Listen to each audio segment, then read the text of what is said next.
श्रीमंत बगले यांच्या स्मरणार्थ आयोजित करण्यात आलेल्या TPL टाकळी प्रीमियर लीग स्पर्धेचा अंतिम सामना उत्साहात पार पडला। काल झालेल्या या थरारक फायनल सामन्यात टाकळी वॉरियर्स आणि किंग 11 टाकळी हे दोन संघ आमने सामने आले होते। संपूर्ण सामन्यात चुरशीची लढत पाहायला मिळाली। दोन्ही संघांनी उत्कृष्ट खेळाचे प्रदर्शन करत प्रेक्षकांची मनं जिंकली। मात्र अखेरीस किंग 11 टाकळी संघाने शानदार कामगिरी करत विजेतेपद पटकावले। विजयानंतर संघ मालक पांडुरंग खानगोडे यांनी सर्व खेळाडूंचे अभिनंदन केले। संघाचे कर्णधार शिवानंद मदने आणि उपकर्णधार अमित दिवटे यांनी संघासाठी मोठे परिश्रम घेत संघाला विजयी करण्यात महत्त्वाची भूमिका बजावली। याशिवाय उत्कृष्ट गोलंदाजीची कामगिरीसाठी अशोक सगाई यांना उत्कृष्ट गोलंदाज म्हणून पारितोषिक देण्यात आले।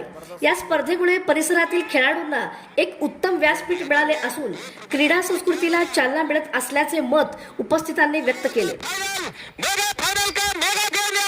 अमित दिवटे द्वारा बेटा मोर के